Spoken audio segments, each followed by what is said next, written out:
Welcome into the CHGO Bears Podcast, back in our CHGO studios in Chicago. Adam Hoge and Nicholas Moreano with you on this bye-week Wednesday edition of the show. Jet-lagged and all. Steven, our awesome producers, with us as well. And Braggs and Carm are too soft to come in the day after flying back from London. That's just what happened.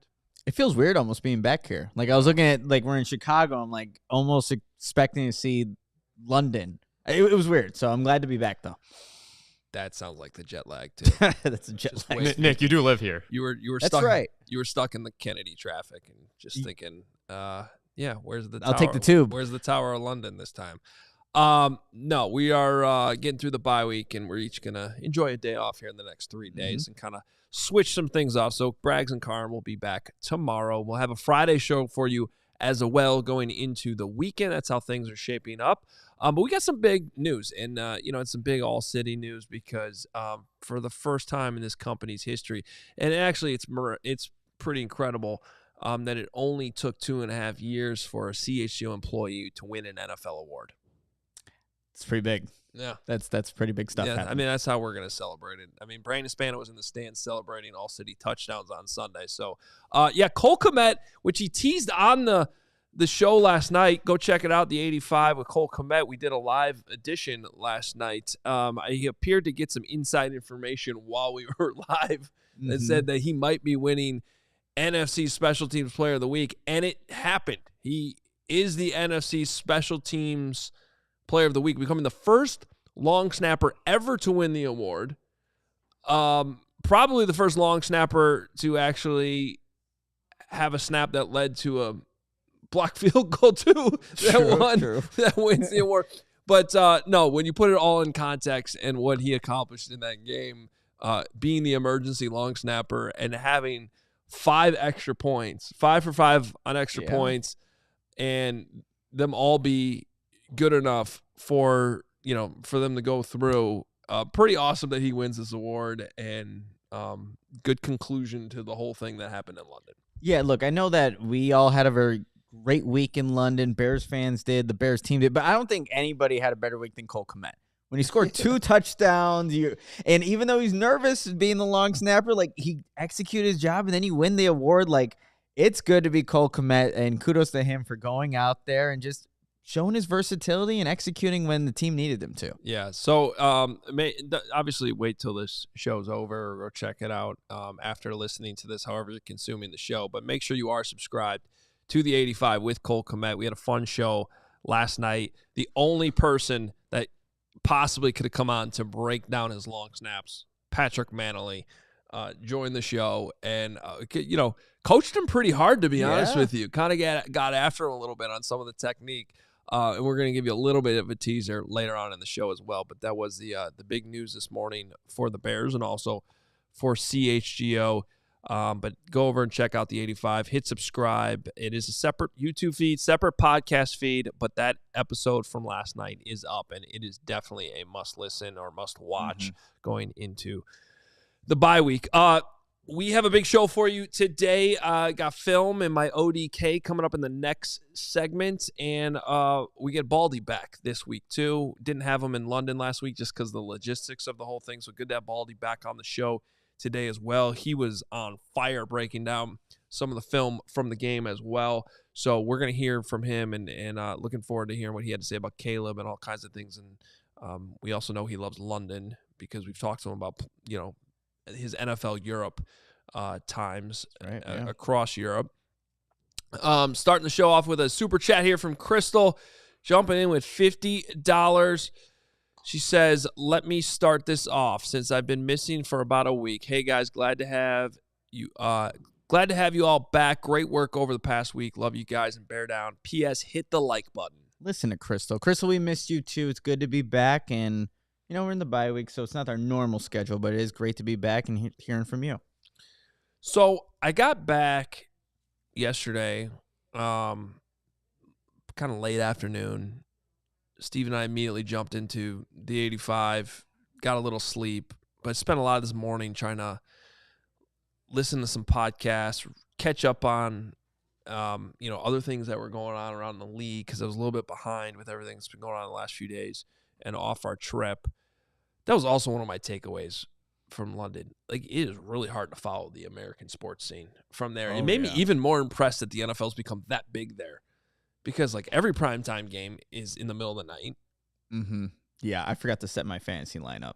Let's say that. Yeah, and there's a penalty. I'm the commish, so I had to deposit $20 into the overall pot. If you forget to do that, I'm like, well, that'll never be me. And yeah, I started Aaron Jones. We had a guy do that. Thankfully, he was playing me this week. And we were talking about how there should be a punishment for that. We don't have a punishment. That's our punishment. That might Put have some to money be in something we adopt immediately. Interesting.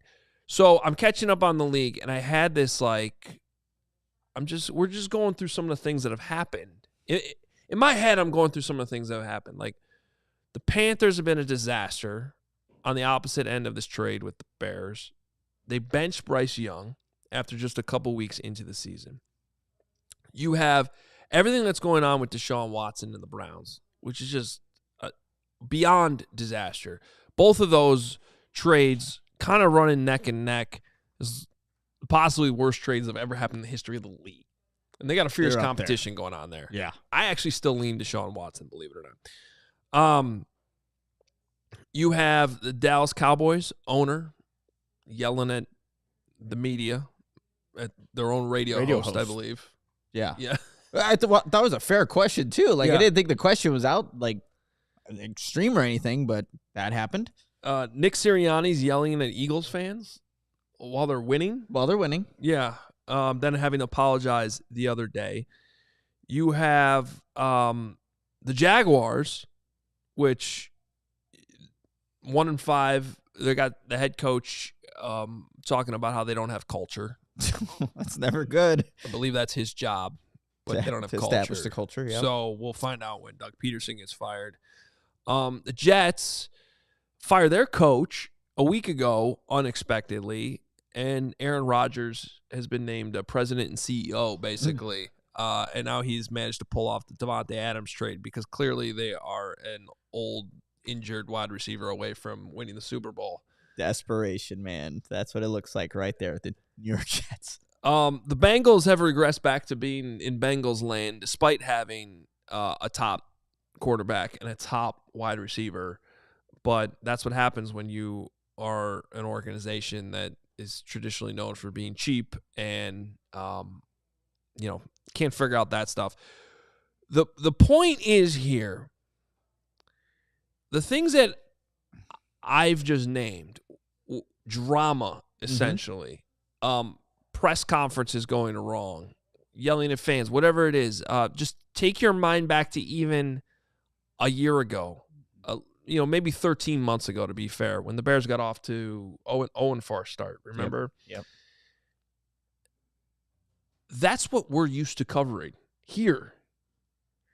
And the vibes and the conversation since Sunday and really the last few weeks now, but really hitting a crescendo in London. And now, what are we talking about? We're talking about a tight end winning a special teams player of the week award. We're talking about, oh my God, they actually have a quarterback. And they're getting flexed to the late afternoon window, which they're lucky if they play in that window once a season, twice a season maybe.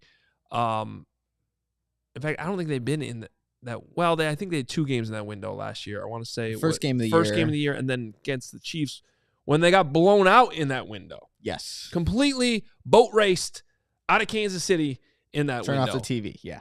And I guess the point I'm just getting at is, have they finally gotten out of the hump? Are they finally out of being like trapped in what can be a very harsh league. But the teams I'm mentioning here, Jaguars, Jets, Browns, Panthers, Dallas Cowboys drama. Even when they're good, there's always drama. Mm-hmm. That's where the Bears have lived for the most of the last decade beyond, decades, really since probably you cut it off as like when they made the decision to move on from Lovie Smith and hire Mark Trestman. That's really been where the Bears have lived for most of my time covering this organization. And it's feeling like they're crawling out of it. And it's Caleb Williams and this Bears team, and you got to give the defense a lot of credit too in that conversation.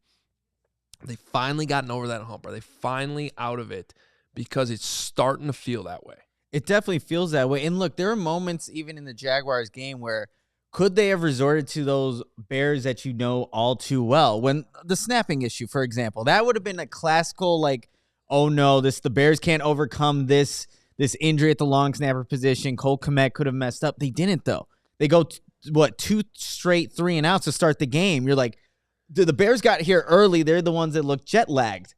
But no, that Bears team, despite those things that happened in the game, they overcame them, end up winning 35-16, and look to be progressing in the right direction. The offense, 2 straight weeks with the 30-plus points. So it does feel like that right now. And I see, there's still some fans in the comments that are a little skeptical about like, wait, but this is the Bears, right? This is the Bears that we're talking about. But as of this moment, they are not any of the teams that we just mentioned going through any of the situations that we just talked about.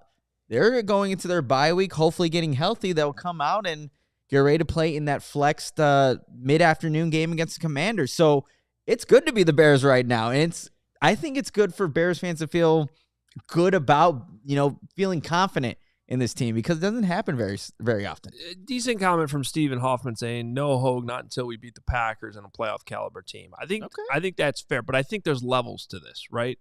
So what I kind of compare this to right now, and anybody who, listen to Hoge and Johns regularly knows that Johns and I used to always say, the Lions are the Lions.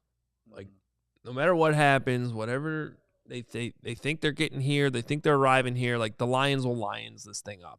And then we'd also kind of joke on the side being like, yeah, if you were talking about the Bears in Detroit, you might say the same thing about the Bears. Absolutely. The Bears are the Bears, and they're gonna Bears things up.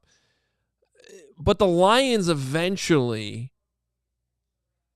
got out of that. They clearly have not been there. And I think really the point you probably say they arrived was when they went into Kansas City last year and won that game on. Or even beat the Packers the last game of the season. Like the year before. And that kind of started it. That started it, and then they come back after the offseason. They beat Kansas City on their big night to start the season on that Thursday night kickoff game. Yeah. And then they end up in the NFC Championship game, which is something that we talked about before the season. If you wanted to do best case scenario for the Bears this year, would be like kind of having that type of season. And I think you can make the argument, not knowing the ending yet, obviously, and they do have a gauntlet of a schedule coming up. We understand all those things.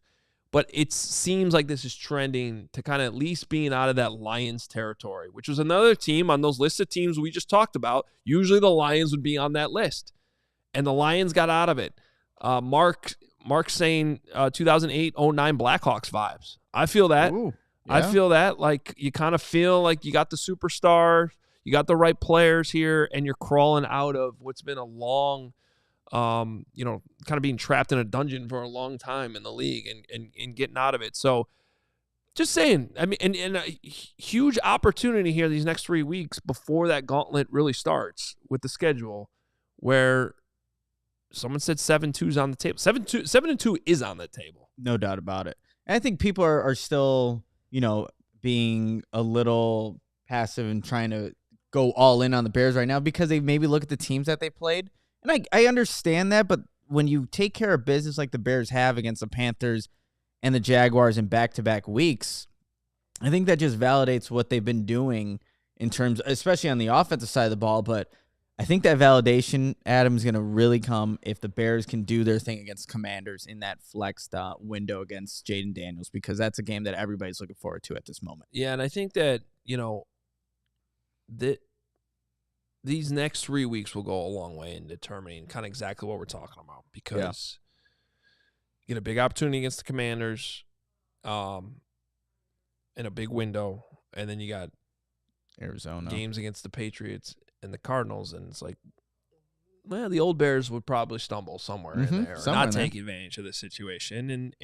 But you could have said that about the last 2 weeks against the Panthers and the Jaguars, and they took care of business and did so both times definitively. All right, we got to take our first break of the show and tell you a little bit about BetterHelp. What are your self-care non-negotiables? Maybe you never skip a leg day or going to Bears Fit like Nick. Today was leg day. Or therapy day, which is important too.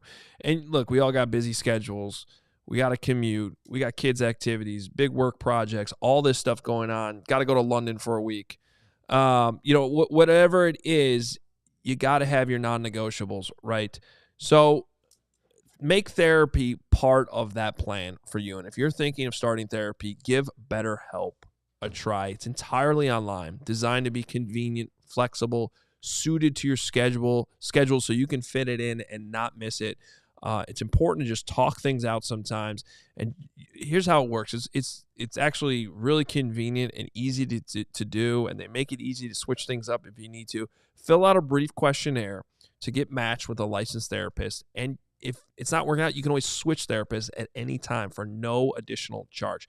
Never skip therapy day with BetterHelp. Visit BetterHelp.com/CHGO today to get 10% off your first month. That's BetterHelp, HELP.com/CHGO. Gotta check out BetterHelp. And also Factor Meals. Those fall days, they're calling you guys in. So you can fuel up for them with Factor's no prep, no mess meals. Factor, America's #1 ready-to-eat meal kit, can help fuel you up fast with flavorful and nutritious ready-to-eat meals delivered straight to your door. You'll save time, eat well, and stay on track, reaching your goals. Look, we all get busy, and there are times when you just don't have time to cook. With Factor, skip the extra trip to the grocery store and the chopping, prepping, and cleaning up too, while still getting the flavor and nutritional quality you need. Factor's fresh, never frozen meals are ready in just 2 minutes. So all you have to do is heat and enjoy and get back to your busy day. Just the other day, I had the black pepper and sage pork chop with smoked cheddar, Brussels sprouts, and creamy broccoli. Look, straight up delicious, 45 grams of protein. You can't beat that. So you had to head to factormeals.com/CHGO Bears 50 and use the code CHGO Bears 50 to get 50% off. That's code CHGO Bears 50 at factormeals.com/CHGO Bears 50 to get 50% off. All right, Nick, it's that time. ODK. We missed last week. Yeah, it's ODK chance going on here in the studio. Love it. We missed this last week because we were in London. Good to get back at it, and with a lot of good film to talk about. We got to talk about Caleb Williams, okay? Whether we're talking accuracy, timing, tight window throws, all of this is in this film against the Jaguars. And actually, we need to go back a little slide here because, okay, I want to show this little high-low concept here and how Caleb reads it perfectly and ends up hitting Rome Odunze, who's coming right over the middle here into this hole. But it really starts with having Keenan Allen running underneath and stopping like that. And you can tell he draws the attention of this linebacker right here. That's where Caleb's eyes are going to be. And as soon as that backer stops his feet to come back down to play Caleb, that's where Rome Odunze comes right over here. And Caleb is already unloading that football, okay, even though Odunze is not open yet. So, again, an example of anticipation. This ends up being where Rome catches the ball. He can catch it in stride, get upfield towards that logo. And I'm going to show you the back end of this angle too. So you can see the accuracy on this throw to Rome. I mean, that's pretty much picture perfect in the window that he got on that throw. So just a good example of Caleb. Also, by the way, worth pointing out, protection across the board to help him find that passing lane and throw that ball. But everything on time, pretty much picture perfect here, Nick. Yeah, and Adam, I'm pretty sure, too, that was out of a stacked alignment, so you had Rome and Keenan right next to each other. So when you get that and have Keenan be that guy that's almost like the distraction for that linebacker, That's Shane Waldron calling it up. Caleb obviously executing. Rome having a nice catch and getting the yards after the catch. All right, let's keep it rolling here with what Caleb's doing. Now, this wasn't surprised me a little bit, Nick, that live this looked like an extremely tight window to throw this ball in because of the Keenan kind of gets crunched here actually from both defenders. He actually gets back up, tries to get more yardage, which was kind of funny. But it's still, looking back from the end zone angle in real time, this is the problem with screenshots. Again, we can't show you live video on this. We'd love to. It's still an impressive throw, especially can we play a game of like, where's Waldo here? Where's Caleb? Oh, that's a really good question. Where is Caleb? Where's the guy who threw this ball? Well, he's in here getting crunched hit as he's throwing this ball because Braxton Jones, and Braxton did a fine job here to still get enough time to get this throw off, but he's getting walked back into the quarterback a little bit. So Caleb here getting knocked, and the point is still throwing really good accuracy in what is a smaller window than this actually suggests because Keenan's going to catch this ball and get hit right away. And then this was a fourth down I wanted to show. Nick, I know you love this one too. This was later on in the game when basically they were only going for it because Cole Kmet was the long snapper and they were afraid to do a punt snap. But, I mean, again, just slants.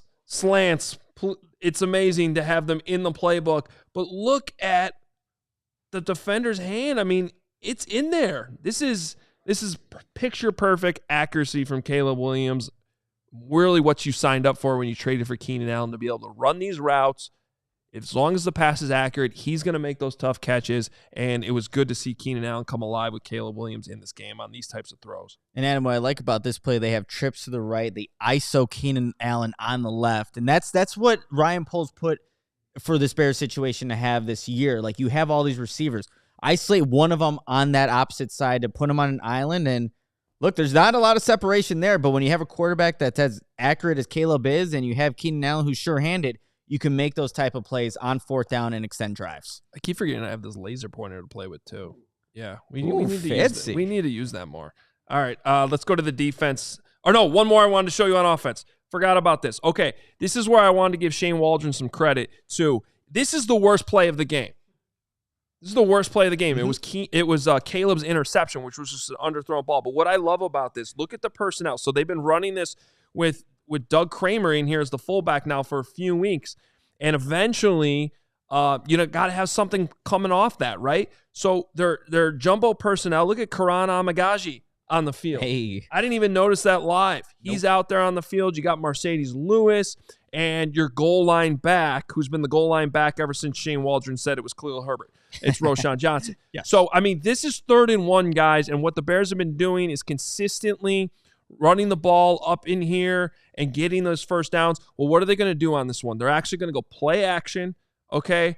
And it's what you can't see on this angle is that DJ Moore is out, number 2, out this way, right? Okay, and it's not actually the best look with this safety over the top right here, but he wins his route. The whole thing ends up working. It was just a bad throw. But the point of me bringing this up is even if you're eventually going to have plays on plays and something coming off of what's been working with Doug Kramer, I love how they set this up. And I want to give Shane Waldron credit for what even turned out to be the worst play of the game because it wasn't on him. The design worked. It should have actually been a touchdown, and instead it wasn't.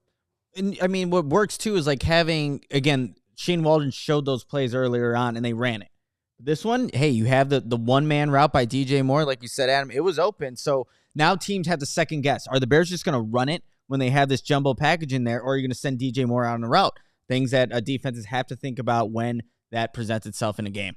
All right, let's get to the defense and Nick's guy, Spider-Man over here, Kyler Gordon, okay? And just, again, reminders of how they can use him and how he can stress opposing offenses. So he's going to come on a blitz here, okay, through the B gap.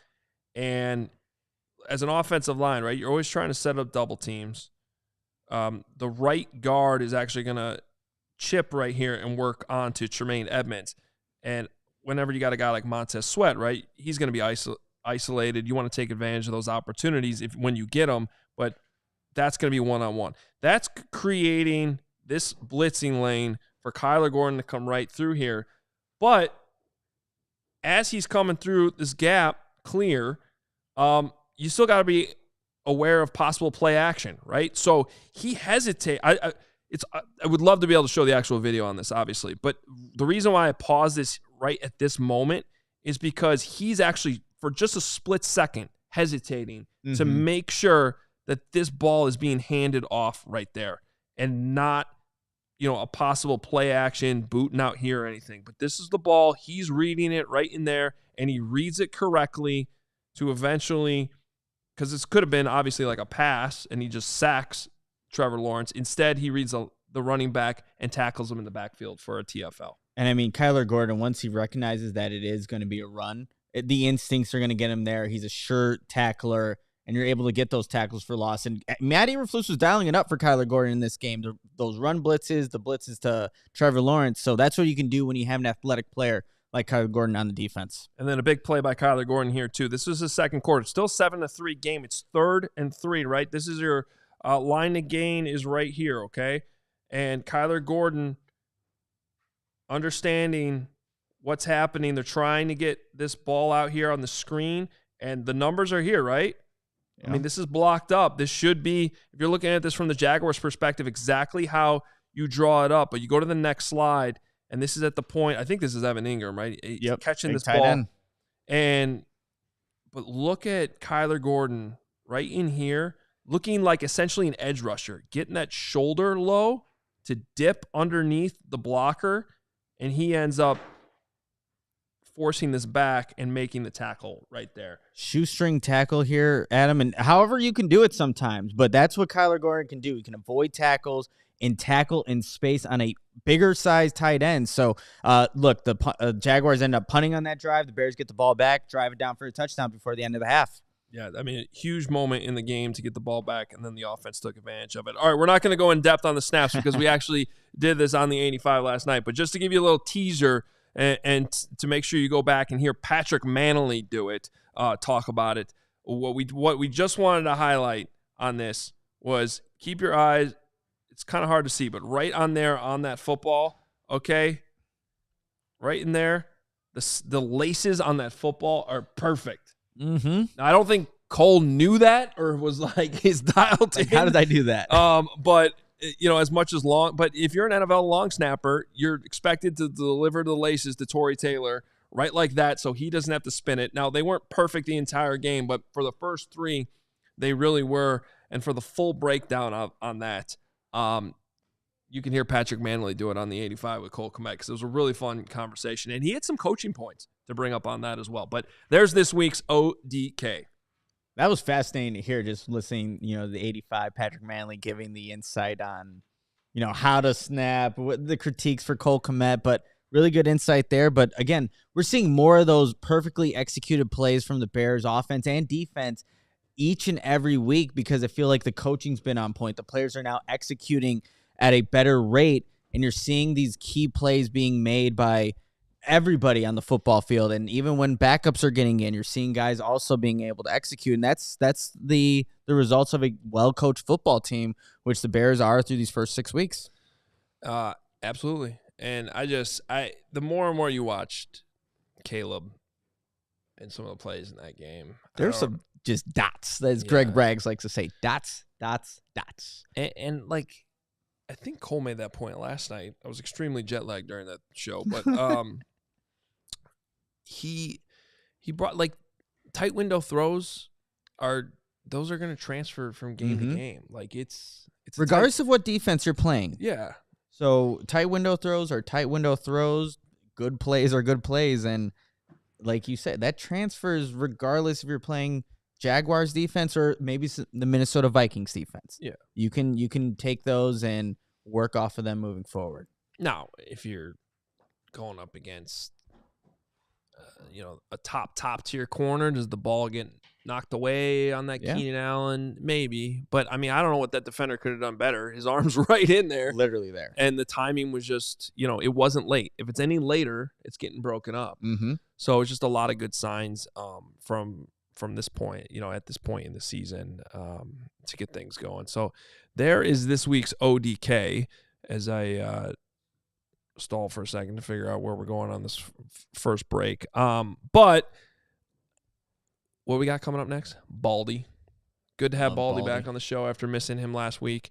And he had a breakdown of Caleb Williams himself and a bunch of other things, too, on the defense and Tevin Jenkins that we got to talk to him about. I know I was just texting with him. He's very excited to talk about the Bears. Oh, let's go.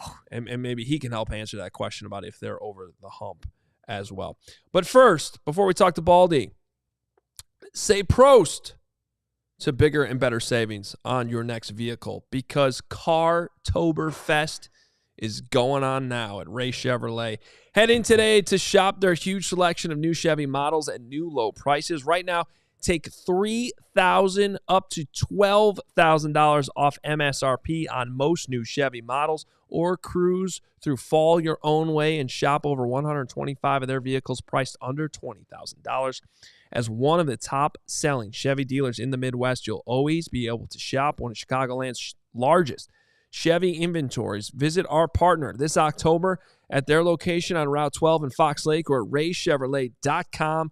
And if you've heard of Ray Chevrolet, then you've also heard of Ray's Price Promise. They're guaranteed to make your next vehicle more affordable than ever with no price changing, no add-ons, and no hidden fees ever. That means the incredible prices we're talking about now, you can expect to see the very same when you shop Ray Chevy in-store or online. Shop Cartoberfest all month long by visiting Ray Chevrolet in Fox Lake or raychevrolet.com. They've been serving the community since 1963. Together, let's drive.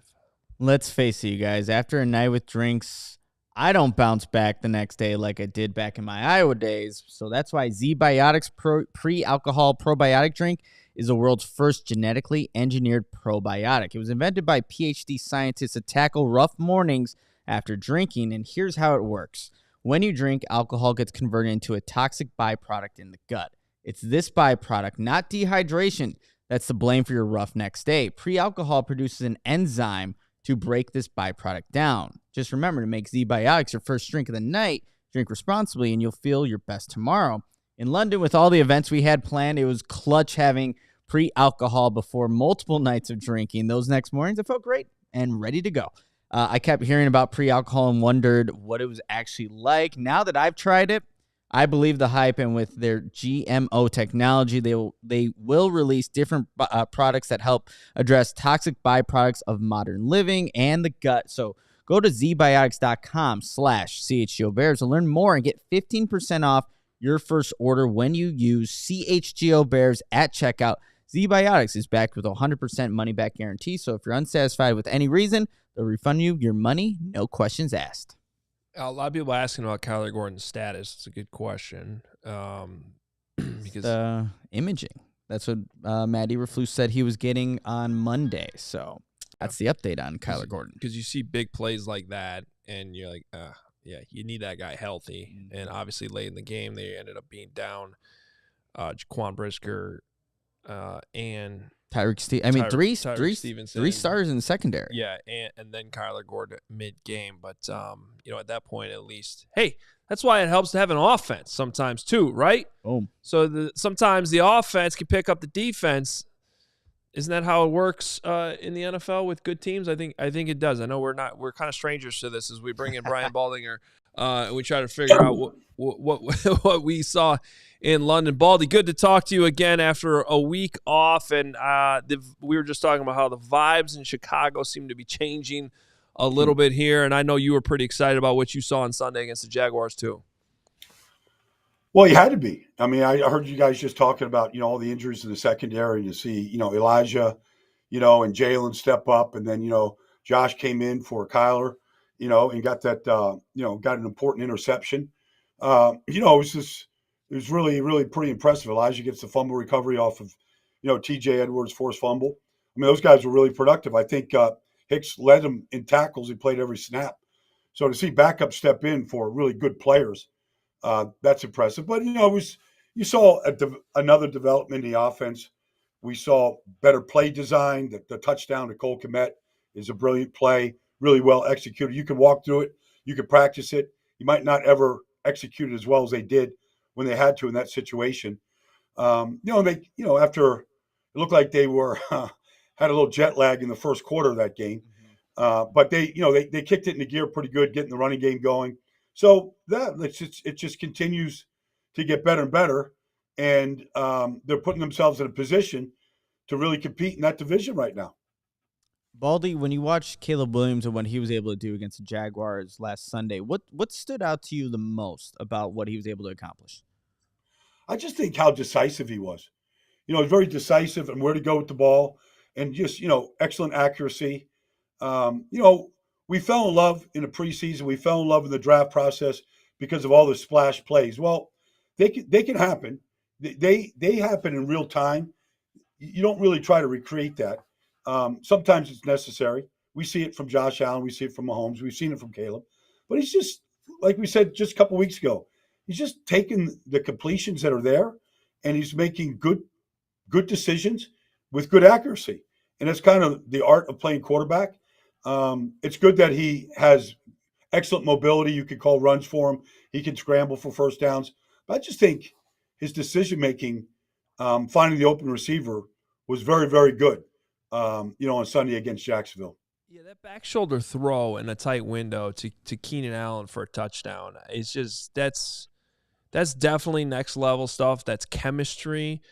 And on the back end of that, there's not many wide receivers the Bears have had in this city that I would say would even catch that ball, too, because, he's rifling it in there, and Keenan Allen has to adjust to it at the last second. So, I think that was a really good example of what Ryan Poles has been, what he tried to get Caleb to help him this offseason, to give them the right situation to start a rookie quarterback right away. But also Caleb doing what he needs to do on his end to just understand that that's where that ball had to go, and he's got the guy to catch it. There's no question. Not everybody is a back shoulder catch receiver. I could go through a list of, great quarterbacks in this league that wouldn't throw those type of throws to just any receiver. But Keenan has exceptional body control. I think you'll see that down the road from Rome, because I think Rome has that ability as well with his size and reach. But Keenan has always had great body control. It's what helps make him an elite player, whether it's being a good router and being able to beat man coverage and separate, but that ability to adjust to the ball in the air. And it does take – I see that throw end up out of bounds a lot in this league, and it looks like a terrible throw. Not everybody, has the timing to be able to do that. Keenan's one of those guys. He's always been able to do that. Baldy, what do you think's kind of switched with this offensive line the last few weeks as you're watching the tape? Well, first of all, they've basically lined up. Pryor's taken over at guard. And I know Matt. Matt's bounced around this league a little bit. Wasn't great in Indianapolis. Didn't play last year in San Francisco. Was a backup in Philly. Kind of a swing tackle guard guy. But they've given him he's huge. Like he's the biggest guy up front. And him and Kendall look like they're developing some chemistry the way you want that to happen. Tevin's gotten healthier, and Braxton's been pretty solid. I think the five guys up front, have started to gel 3 weeks in a row now. The commitment to the run game looks real to me. They've, when they went three and out to start the game, they started that next possession by getting DeAndre going. And when the offensive line kind of feels that, and they feel like on 2nd and 7, we're going to run it again. We're not just going to, start ail-mailing this thing. I think that chemistry is taken over. And then every running back, whether it's Rashawn or DeAndre, there's always a little bit of a dance that takes place between the back and the line and where these plays are going to break. You can walk through them and you can practice them, and okay, this is inside zone. It's going to cut off here and then you get in the game, you're like, okay, the Mike linebacker is overplaying it. You're just going to feel where the openings are. And I feel like they're getting that chemistry between back and line together right now. Baldy, in one of your breakdowns, you described just watching the Cole Kmet play where he scores the first touchdown of the day, a brand new era of Bears football. And again, kind of goes to what Shane Waldron's been doing. What have you just made of the play calling from Shane Waldron? He was under fire here for a little bit, but it seems like he's kind of figured out his rhythm and his role of what to do with the playmakers that he has. There's some creativity right now. That play, the first one, you've got Keenan Allen coming in a ghost motion, and it's a flip, and it's a fake double screen, and meanwhile Cole Kmet's coming off a delay and running down the seam, and he got Jacksonville spread out all over the place, chasing the fakes, and it opened wide open for him. Look, other teams have run that play. It's not like it's new. I haven't seen the Bears run that play ever.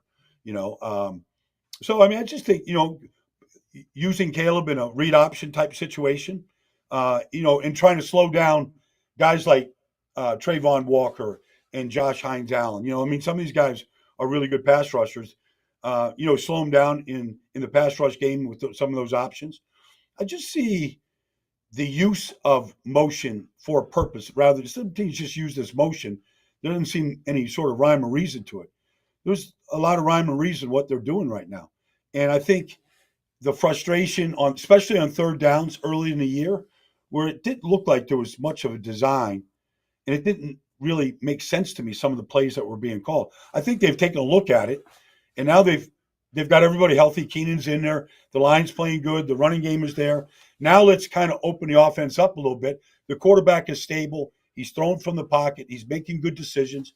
Let's start growing this offense a little bit. I saw the same thing, ironically, in Washington with Cliff Kingsbury and Jaden. And, of course, they see each other next week. But I've seen the offense grow as the stability has to be stable up front. You got to protect your guy first before you can kind of start these things and try some of these new plays because it takes time. And, quick penetration, an offensive lineman getting beat quick on stuff like that, it blows the whole play up. And I feel like there's a trust now with what they're doing up front. Baldy's going to be in Washington, by the way, next week for that Bears game. And they just flex that game. They flex that game out to 4:25? Yeah, 4:25, the big late afternoon window. And we were kind of having that discussion to start the show, Baldy, and I always like to get, obviously everybody in Chicago is hyped right now. Whether you were in London or not in London on Sunday, it seemed like this team was kind of arriving with the way that they performed. We saw this last year with the Lions, kind of over the last 2 seasons maybe, but there were just these moments where you're like, oh, maybe the Lions aren't the Lions anymore. Maybe they're for real. And obviously the Bears are behind on that track. But from your perspective, and now we see a game get flexed to the late afternoon window. It's obviously a great matchup with Caleb Williams and Jay Daniels and all that. But, from your more national perspective, how serious are you taking the Chicago Bears team right now? Well, I think you have to take them serious. I don't know why you wouldn't. They're taking the ball away. We just started the show talking about all the backups that filled in for really good players, and they all stepped up. So there's some coaching going on. We know that if anything would happen to any of the linebackers, we already know Sanborn is going to step in and play good. So you're seeing depth along the defense line. The defense is solid. And so if you could take it away the way they are, and keeping the score down, and the quarterback is playing at a higher level, increasingly higher level, why can't you go compete with Detroit? Why can't you go into Washington and beat a Washington team that's a great offense? I'm not so sure their defense is up to, top 15 standards or not. They're very susceptible to a lot of things right now. So, it could be a shootout. Who knows? But from a national perspective, I think the reason why this game is being flexed, obviously the quarterbacks are going to be the story next week, but you've got 2 really competitive teams, 2 teams that legitimately could be in first place at this point next week and playing for first place next week. So the game has a lot of meaning, a lot of importance from a national scale. You talk about their depth. And by the way, I've never seen a game flex this early ever. Now, I might be wrong. I don't know the history of all that. But I haven't seen a game flexed 1 o'clock to the 4:30 to the national window this early in the season like this. I'm sure it's happened, but it affects me because we thought we were going to get bumped out the game. You're right. It is rare to have it this early. It might also be a little bit of a shot at what's been going on in Cincinnati, moving the Bengals out of that window. You're gone.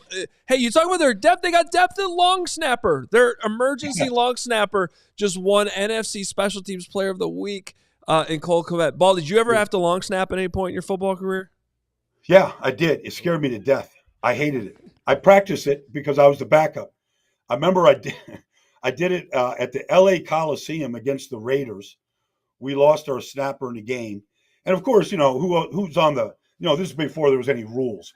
Like they would just put your best defensive lineman on the snapper, and they would just beat the hell out of him. So here's Howie Long on my nose, and I'm like I'm nervous as hell.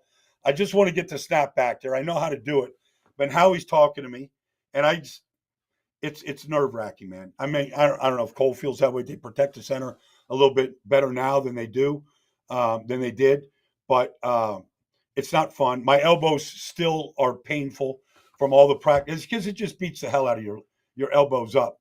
If you're an offensive lineman, you got to do that. Most teams, but back in the day, nobody had just a long snapper. It was always an offensive lineman, your center, that did it. And so, your elbows are taking a beating every day, blocking Randy White or something.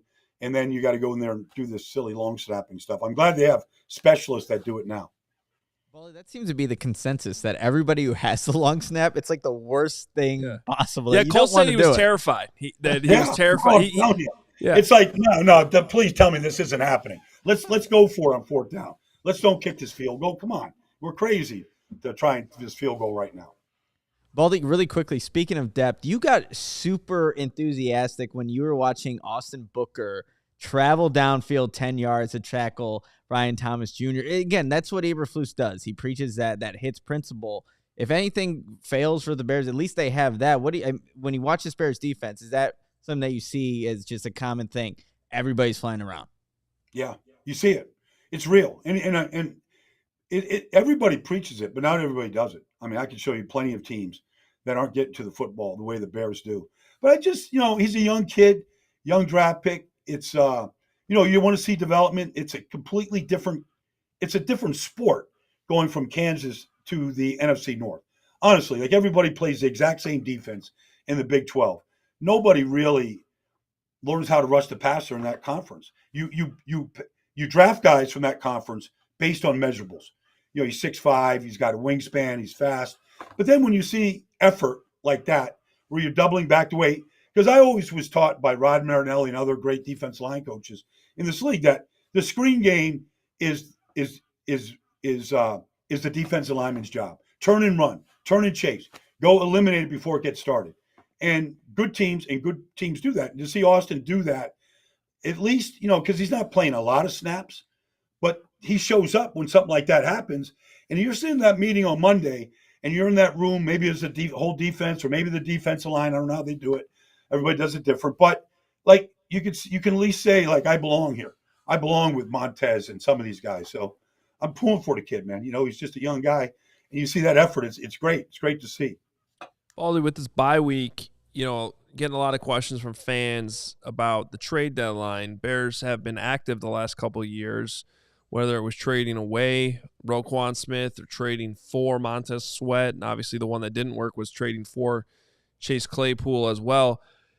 Do you see any spots where and I'm not asking you to name names, but just any areas on this team where you'd be like, yeah, it might be worth giving up a second-round pick again to bring in somebody else that can help fill a gap? Because obviously the counter-argument is Bears have 2 second-round picks. They're going to have a first-round pick too, and maybe they're not quite to that point where they're just one player away, and you might still want to be adding more depth through the first 60 picks of the draft next year too to keep adding to this thing. But just what's your thoughts on where the Bears are at right now, and maybe if they should look to add a couple pieces here? I'd be surprised. I mean, to get Montez for a second-round pick was stealing. I mean, there was nobody like Montez in this draft. Not that plays that hard with that size, wingspan, the stuff that he presents. Like, that was a great deal. Great deal. Washington still hasn't really recovered from it. Didn't make any sense to me now. Then it didn't make any sense now. But I don't really see a position. The defense tackles are playing really well. They've got young guys they want to develop. I mean, they picked up Taylor right before the season starts from Seattle. He's been a good player for them. You could say offensive lineman, but nobody has extra offensive linemen right now. Like, not any good ones that are going to let walk. So play Matt Pryor. He's playing himself into a position right now. He's probably on a 1-year deal. I mean, I don't know. if he could keep this up. He hasn't really sustained that before. We hadn't been given a chance like this before. So you could say offensive line, but there's nobody out there that's going to give up a good offensive lineman. Nobody has depth as it is right now. So I don't really see a position right now. Maybe they have extra running backs that somebody else might covet at this point where they could trade and get an asset. I could see something like that happening because it looks like they're very content with DeAndre and Rashawn at that position right now. Baldy, as the Bears are in their bye week now, what's the next step for this offense? Like, what do they need to continue doing for Caleb Williams in the offense? Because they put up 30-plus points the past 2 weeks, but what's the next step for them to kind of continue trending in the right direction here? Well, it's not. Look, to score in the 30s, and to put up the number of touchdowns they've scored back-to-back weeks. Every team in the league would love that, but it's really about sustaining it. And then, if I look at the Bears right now, and I go, okay, if I said, okay, statistically, because this is what Matt's doing right now, and the whole staff is doing, they're literally looking after 6 games. They're looking at their weaknesses right now, and they're saying, okay, whether it's a slant series, whether it's a power series, like on third downs right now, they're converting 35%. Now they started off really it's gotten better the last 2 weeks, but that's a number that should be around 42, 43%. All right, that's where you'd like to get that to. If you're saying, okay, run defense, they're at they're giving up 4.6 yards a carry. They've given up too many explosive runs. So, you put these things on a reel, the coaches are working their butts off going, okay, they're self-scouting. Like, we got to stop these explosive runs. Tony Pollard's run comes to mind. Like, we got to stop this stuff. Indianapolis, it comes to mind. They gave up an explosive run to Jonathan Taylor. Like, is it tackling? Is it getting off blocks? Are we not squeezing the front side back? So you're just reviewing every phase of the game. Could be special teams and coming back and basically saying, okay, if you want to be a playoff team, if you want to have a chance to win the division, these are the elements right now that we have to improve. And if you said, okay, all right, let's go outside zone, we're giving up 4.8 yards a carry. If you want to be a playoff team, we got to take that down to 3.9 yards. And this is how we're going to do it. So I think you just take a look at be just very introspective about each phase of the team and the game and say, all right, we like the takeaways right now that's in good shape. But, this is where we need to be if we want to have a crack at this division. It's going to be tough, but we're the way this is shaping up, it's looking like it's going to be a fun ride here and some winnable games coming up for the Bears too. Can't wait to talk to you next week as we get set up for that game against the Commanders that you'll be at. Should be a good matchup, and have a great week, Baldy. Yeah, thanks, guys. Look forward to it, man. Enjoy it. All right, always great stuff there with Brian Baldinger here on CHGO. And got one last final break to get through on the show today. And we got to wrap things up with a little fun fact, too. But first, get ready for the fall season ahead, which clearly is here. Came back from London, and the fall has arrived. Mm-hmm. With quality shades built to last. I know I had my Shady Rays. Not still sunny out. I was wearing them the commute down into the city today, and our friends at Shady Rays have you covered with premium polarized shades that won't break the bank. Shady Rays is an independent sunglass company offering a world-class product rated 5 stars by over 300,000 people, including myself.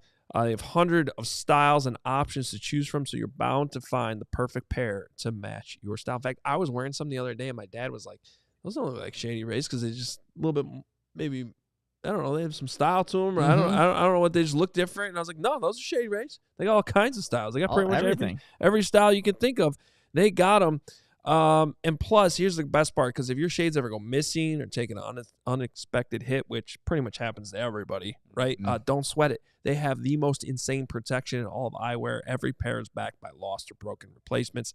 And if you don't love your shades, you can exchange them for a new pair or return worry-free within 30 days. There's absolutely no risk when you shop. Their team always has your back with personal and fast support. Exclusive for our listeners, Shady Rays is giving out their best deal of the season. Head to shadyrays.com and use code CHGO for 35% off polarized sunglasses. Try for yourself. The shades rated 5 stars by over 300,000 people. Our guy Pat Norton, who's been doing a great job helping us cover the team, sitting right over there, as well, brought up a note that was lost on me today, but today marks the 18th anniversary. Man, time flies. Of the Monday night Crown 'em game in Arizona, of course. I can't believe that was that long ago. We ranked the top 25 games of all time, Chicago sports history, earlier this summer, the CHGO top 25. And that game came in at number 12. I see why. And I don't know, man. Similar vibes. Teams playing well early in the season. They're headed to Arizona in a few weeks. Hopefully the offense for the Bears is a little bit better than it was in that game when we go to Arizona. People forget that offense was actually scoring points early in that season. And that game was kind of the exception of what had been going on. I think it went to Buffalo and blew out the Bills in there. Like they were actually playing pretty well. Then they went down to Arizona and had, obviously they struggled. One of the worst quarterback games ever. I mean, Rex Grossman he tried to lose the game. Horrendous. But Brian Urlacher was insane. I think he had 20 tackles. So just saying, if anybody saw our stuff in London and wants to come to Arizona, because it's coming up in a few weeks, we got the trip for you. Because True Fan Travel, everything we pulled off going to London, thanks to them and all our team working so hard. It's going to be happening again down in Arizona. A ton of events. Go to truefantravel.com and you can sign up for the whole package. You can meet us there. You can come to the events.